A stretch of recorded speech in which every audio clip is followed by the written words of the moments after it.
Angela Carter walked through the airport with quiet confidence.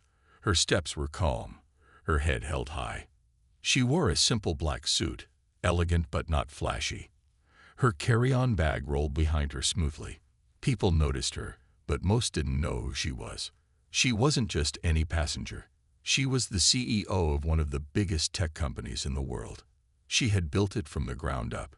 Years of struggle, hard work, and long nights. But today, she wasn't here as a CEO. She was just a traveler, going home after a long business trip. Angela walked toward the first-class check-in counter. She smiled politely and handed her ticket to the staff at the desk.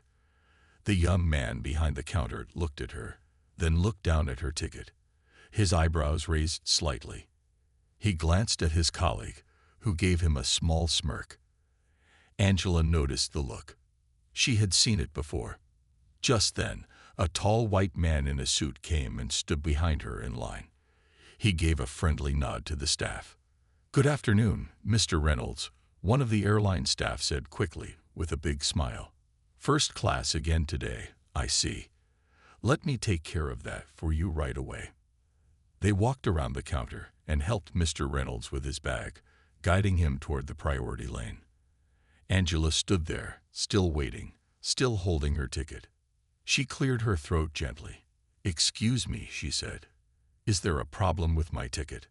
The staff member looked at her again. His smile faded. "Ma'am," he said, "economy class is over there." He pointed across the hall. Angela tilted her head, confused. "But this is a first-class ticket," she said calmly. He took the ticket again and checked it. His face tightened. "Yes, but are you sure you booked the right class?" Angela looked him in the eyes. "Yes," she said. "I always fly first class." The second staff member chuckled under his breath. "You don't look like someone who flies first class," he whispered. Angela heard him. Her face stayed calm, but her heart beat faster. She had dealt with this kind of thing before. People judging her by her skin, by her gender, by her appearance. Still, she stayed quiet for a moment. Then she said, "Can I speak to your supervisor?" The first man shook his head. "Supervisor's not available. Please step aside. We have other passengers to help." People behind her were watching now. Some shook their heads. Others whispered. Angela took a deep breath. She felt the sting of the moment. Not because she wasn't allowed to board, but because of how they looked at her. Like she didn't belong, like she was pretending to be someone important. She slowly picked up her ticket from the counter. She turned around and walked away from the desk, keeping her back straight. She didn't yell. She didn't cry.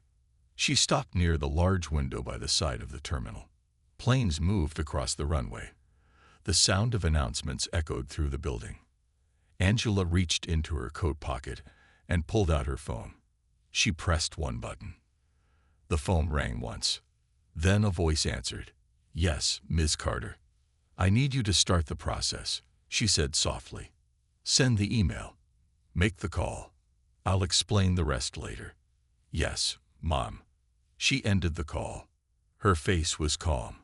Her hands didn't shake. But deep inside her, something had started to move. She had been insulted before. She had been ignored before. But this was different. Because this time, they didn't just disrespect a passenger. They disrespected Angela Carter. And they had no idea what they had just done. She stood by the window, watching one of the planes take off. The moment the call ended, the countdown began. For the airline, the airport staff didn't know who she was. To them, Angela Carter was just another black woman with an expensive-looking ticket. They didn't see her name. They didn't check her ID carefully. And they definitely didn't expect what was coming. But who was she really? Angela Carter was not born rich. She grew up in a small town with a single mother who worked 2 jobs. They didn't have much. Some days they barely had food. But even as a little girl, Angela was different. She asked big questions. She read old computers like they were storybooks. She fixed broken radios for neighbors before she was even 10. She was smart, very smart, But life wasn't easy. Teachers told her to aim lower. "You're smart, Angela," they said, "but maybe don't dream too big." She didn't listen. She got a scholarship to a top university where she studied computer science. It wasn't easy. She was the only black woman in most of her classes. People doubted her. Professors ignored her ideas. Students copied her work and got credit for it. Angela didn't argue. She worked harder, quietly, smartly. After graduation, she started a small tech company from her apartment. No big investors, no flashy office. Just a laptop, a cheap desk, and a dream. Years passed.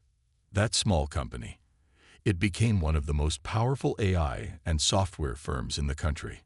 Her systems ran the tech behind hospitals, airports, and, ironically, major airlines. Angela didn't care about fame. She stayed away from the spotlight. While other CEOs chased cameras, Angela focused on results. She built things that worked. She led with quiet strength. She treated her team like family.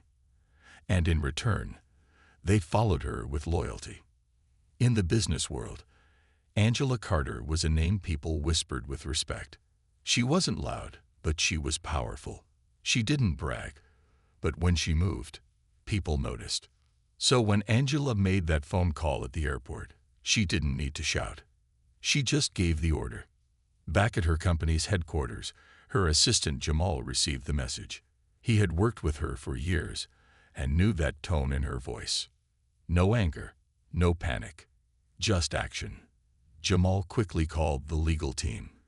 "Angela wants a contract review," he said, "with Skyreach Airlines." Now, Skyreach Airlines, the same company that had just insulted her. Her company, Carter Tech Solutions, had been Skyreach's main software provider for 4 years. All their ticketing systems, scheduling tools, even some of their security programs, were powered by Angela's software. No one at the airline knew that. They didn't know that the same woman they had pushed aside was the same woman who helped keep their systems running. Now she was getting ready to shut the door on them. But Angela didn't want revenge, not yet. She wanted to understand how deep the problem was. Was it just one rude staff member? Or was this part of something bigger? As she sat in a quiet hotel room at night, Angela opened her laptop and read complaints from other people. Women, minorities, elderly travelers. Many had faced discrimination from the same airline. Angela's heart grew heavier. This wasn't about one seat. This was about how they treated people. She made another call, this time to her public relations director. "I want a quiet investigation," she said. "I want to know how often this happens, how they train their staff, and what their company culture looks like behind the scenes." "Understood," the voice said on the other end. Angela closed her laptop and looked out the window. City lights sparkled below her. Airplanes still flew overhead. The world kept moving. But something had changed. The next morning, the airline released a short message online. "We apologize for any inconvenience caused to passengers during check-in yesterday. We are reviewing the matter internally." Angela Carter sat at the head of a long glass table in her company's private meeting room. The room was quiet, clean, and modern. Soft lights glowed from the ceiling. Behind her, the city skyline shone like a field of stars. But inside the room, the air was sharp with focus. Across from her sat her legal team, tech officers, and public relations director. No one spoke at first. They all waited. Angela finally looked up and said, "You've all seen the video, right?" Everyone nodded. The airport incident had gone viral. A teenage girl had filmed the moment when Angela was refused boarding. The clip had already hit 1 million views in less than 24 hours. People were angry. Comments flooded in from all over the world. Some wrote, "This is 2025, and we're still judging people by their skin." That woman stayed calm. She handled it like a queen. "Wait, isn't that Angela Carter?" Angela smiled softly, but without joy. "Let them keep guessing," she said. "We're not posting anything yet. I want action, not noise. Her legal advisor, Mr. Thomas, leaned forward. We've reviewed the contract with Skyreach Airlines. We can legally cancel it in 48 hours if we choose. No penalty. Angela nodded. Good. Prepare the termination letter, but don't send it yet. Understood. Next, her tech manager spoke up. Angela, if we cut their systems, they'll be in trouble. Their whole flight schedule depends on our software. I know, Angela said. That's why we won't do it yet. We'll give them a chance to do the right thing. Her voice was calm, but her words carried weight. She turned to her PR director. How bad is their public image right now? The woman opened her tablet and scrolled. Pretty bad. The video exposed them, but their response was weak. No real apology. They're trying to hide it. Angela sighed. Of course they are. She stood up slowly and walked to the window. She looked out at the glowing city. Her mind was racing, but her face stayed calm.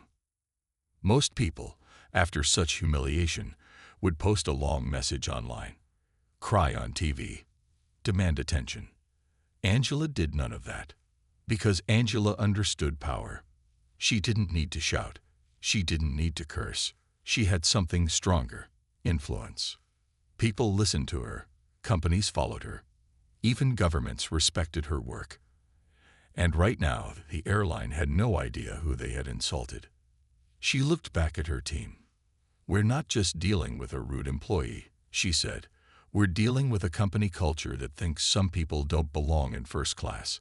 Her assistant, Jamal, stepped forward. You want us to go public? Angela thought for a second. No, not yet. First, I want a meeting with the airline's board. I want them to know who they insulted. And I want to see if they'll fix it on their own. What if they refuse? Thomas asked. Angela smiled, not with anger, but with calm confidence. Then, she said, they'll feel what happens when respect turns into silence, and silence turns into action. Everyone in the room understood. This wasn't revenge. This was correction. Angela didn't just want an apology. She wanted change. Real change. For herself and for everyone else who had ever been treated like they didn't belong. Her phone buzzed. It was a message from a reporter. Rumors say you were the woman at the airport. Any comment? Angela typed back. Not yet. But soon. She placed the phone down and walked out of the meeting room. As she passed by her employees, they smiled at her with pride. They knew who she was. They knew what she stood for. Angela Carter was not just a CEO. She was a symbol. She walked into her office, shut the door gently, and sat at her desk. Her eyes fell on an old photo sitting beside her computer. Her mother, smiling, holding little Angela in her arms outside their tiny old home. Angela whispered to the photo. They tried to make me feel small, but they forgot. I come from strength. And now, that strength was awake. The glass doors of Skyreach Airlines headquarters opened slowly. A wave of silence followed Angela Carter as she walked into the building. Her black suit was pressed, her heels clicked gently on the marble floor, and her expression was calm, but focused. She had not come alone. Jamal, her assistant, walked beside her, carrying a black folder. 2 legal advisors followed close behind. No one said a word. Everyone in the lobby turned to look at her. Some knew her face from the news. Others whispered to coworkers. That's the woman from the airport video. No, that's Angela Carter. Angela said nothing. The receptionist stood up fast. Miss Carter, she stammered. The board is expecting you. Meeting room 4. Angela gave a polite nod. Upstairs, the airline's top board members waited nervously around a long table. They had seen the video. They had read the news. And this morning, they finally learned the full truth. They learned that the woman they insulted was not just any passenger. She was the CEO of the very company that powered their systems. Angela walked into the room slowly. She sat down at the head of the table, across from the airline's CEO. head of public relations, and chief legal officer. "Thank you for agreeing to meet," said Mr. Hanley, the airline CEO, forcing a nervous smile. Angela looked at him, calm. "Still, I wasn't given a choice at the airport," she said softly. "But I'm here now." Mr. Hanley cleared his throat. "First, let me say, we're deeply sorry for what happened. The staff involved have been spoken to." Angela raised her hand, gently but firmly. "This isn't just about 2 staff members.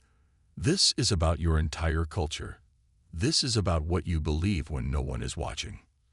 The room went quiet. Jamal opened the folder and handed out documents. "In these pages," he said, "are 26 separate complaints from other passengers within the last 6 months. All describe the same pattern: disrespect, racism, class judgment." Angela leaned forward, and not once did your company respond with real action. The PR head tried to speak. We are committed to improving. We plan to begin new training." Angela looked directly at her. "Training doesn't change hearts. Leadership does." Mr. Handley leaned forward now. "Ms. Carter, we value our partnership with Carter Tech. We understand that your company provides our essential systems. If you'll allow us the chance to make this right." Angela interrupted, gently. "Do you know how many airlines are waiting for a chance to work with us?" Mr. Handley blinked. Angela continued, "You didn't just insult a CEO. You insulted every young girl who dreams of success, every person who worked hard to rise above expectations. You saw me and decided I didn't belong." She paused. Her voice stayed calm, but her words were heavy. "I do belong, and I won't stay silent." The boardroom was still. Some faces looked ashamed. Others avoided her eyes. Angela stood up. Jamal handed her a sealed envelope. "This is not a termination notice," she said, "but it's a warning. You have 7 days to submit a full public apology, not just to me, but to every customer who's ever been treated unfairly. You must begin internal changes, or this partnership ends." She placed the envelope on the table. "If you choose silence, we walk. And when we walk, your systems stop." Mr. Hanley swallowed hard. "Understood." Angela gave a soft nod and turned to leave. Just before she reached the door, she stopped and looked back. "One more thing," she said. "You'll never know who's in front of you until you treat everyone with respect." And with that, she walked out of the boardroom, her team following behind. Outside, reporters waited near the sidewalk. "Ms. Carter, did they apologize? Will you be taking legal action?" Angela paused. She looked at the cameras, the flashing lights, the curious faces. She said just one sentence. "Real power doesn't shout. It changes everything, silently." Then she entered her car, leaving the world guessing what would happen next. But inside that boardroom, the countdown had already begun. 7 days. That's all the time Angela Carter had given the airline. 7 days to apologize. 7 days to change. 7 days to fix what they broke. The clock had started ticking the moment Angela walked out of that boardroom. But inside the airline, panic had already begun. At Skyreach Airlines headquarters, meetings were happening day and night. The CEO, Mr. Hanley, looked tired and stressed. His team was confused, worried, and most of all, scared. "We didn't know who she was," one director whispered. "That's the problem." Another said, "We never looked. We just judged." Meanwhile, social media was exploding. The airport video had passed 10 million views. News channels picked up the story. Headlines read, "CEO denied first-class seat, then turns the tables on airline." Angela Carter breaks silence. "Respect shouldn't have a dress code." Airline under fire. CEO holds their future in her hands. Angela still hadn't spoken publicly. No long interviews, no angry rants. Just one powerful quote posted on her company's website. "This isn't about me. It's about dignity. It's about how many people have been silently pushed aside without a voice. This time, someone heard them. Angela Carter. That message went viral. People started sharing their own stories. Elderly travelers, young women, black businessmen, immigrants, parents with children. All of them had faced disrespect. And now, Angela had become their voice. At Carter Tech headquarters, things were calm, but focused. Angela sat in her office, reviewing reports. Her team had gathered full data on SkyReach. Internal complaints, diversity stats, and training failures. Angela wasn't looking for revenge. She was preparing for impact. Jamal stepped in with a tablet. Angela, take a look. It was a live press conference. SkyReach Airlines was speaking. Mr. Hanley stood in front of cameras, holding a paper in his shaking hands. We would like to sincerely apologize to Ms. Angela Carter and every customer who has ever been treated unfairly by our airline. What happened at the airport was wrong. It was not just poor service, it was discrimination. We take full responsibility. As of today, the employees involved are suspended pending full review. We are launching new anti-bias training, increasing accountability, and inviting third-party watchdogs to monitor our progress. We are also beginning a partnership with Carter Tech to build a more fair and respectful system for all. Angela watched silently. Her phone buzzed. It was a message from the company's board. Please confirm if this response is acceptable to continue partnership. Angela thought for a moment. Then she picked up the phone. Tell them this, she said. Words are a start, but I want proof. Monthly reports, new leadership reviews, and a yearly public summary. Respect should never be a PR strategy. It should be part of their DNA. Jamal nodded. Angela leaned back in her chair. For the first time in days, she allowed herself to relax. That evening, Angela received an email from a woman she didn't know. It was short, but powerful. Dear Angela, I saw what happened to you.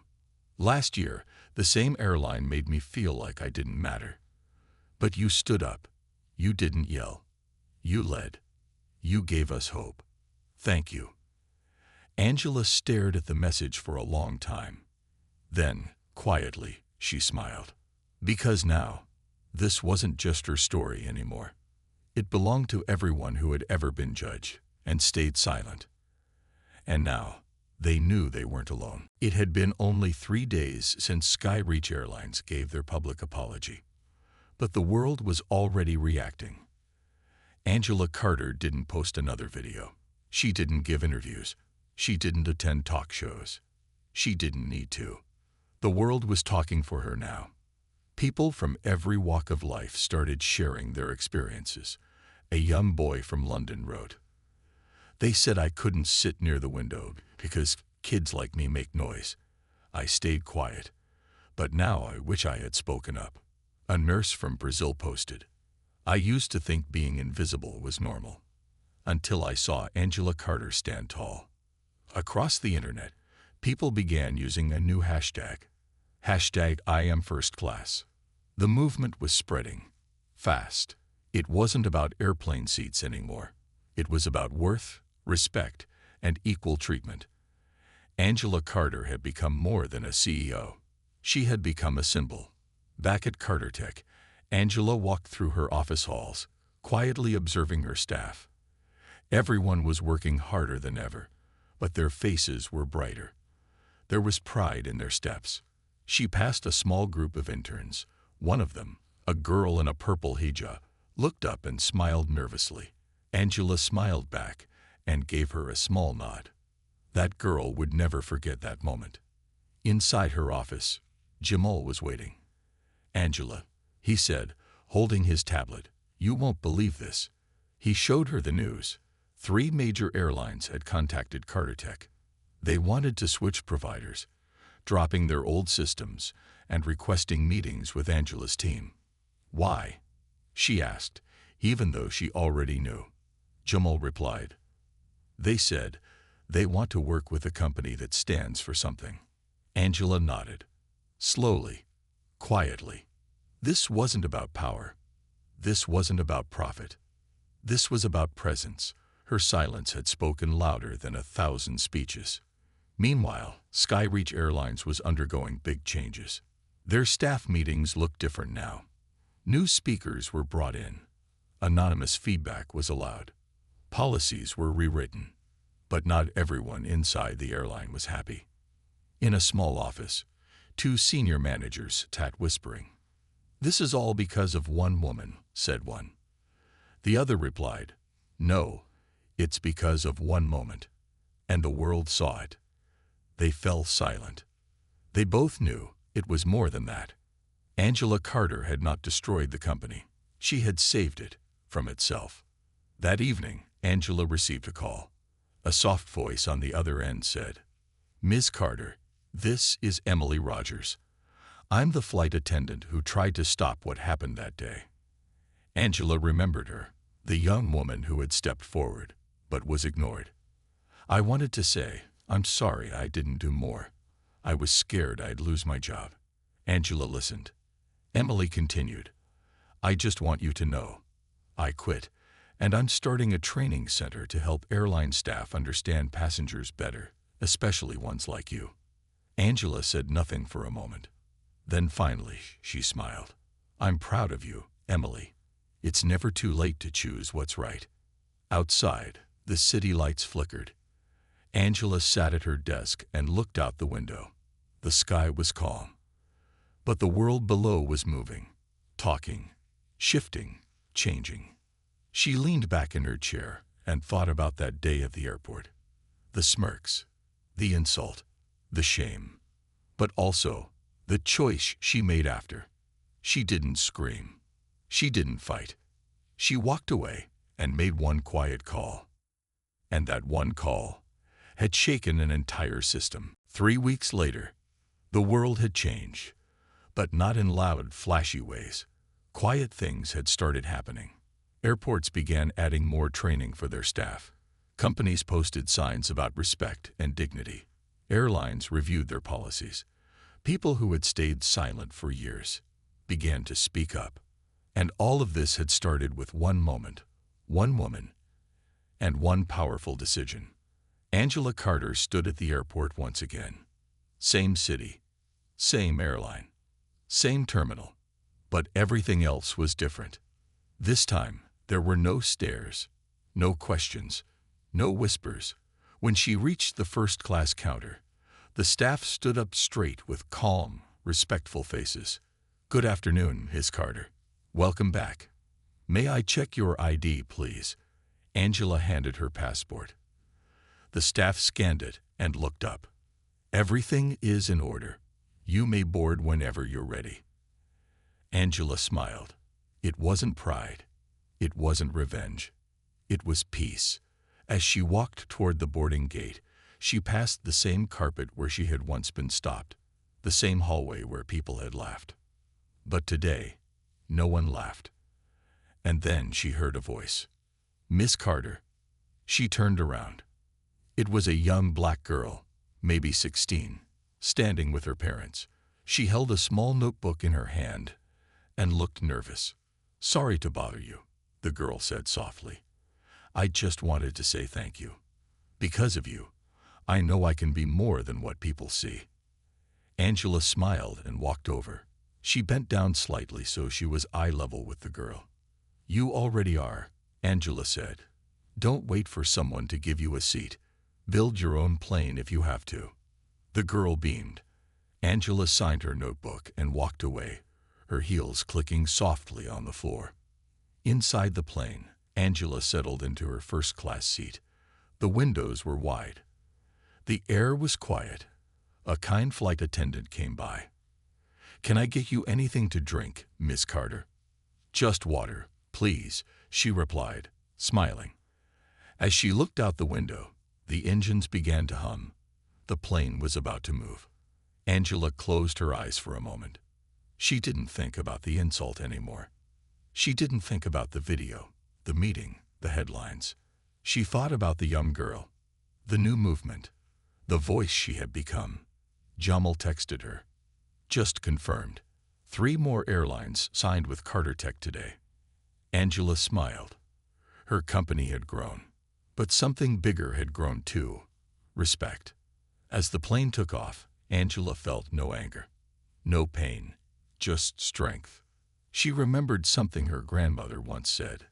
Sometimes life will seek you in the back. But remember, baby, pilots sit at the front too. Angela Carter wasn't just a CEO. She was a pilot of change. And this was just her first flight.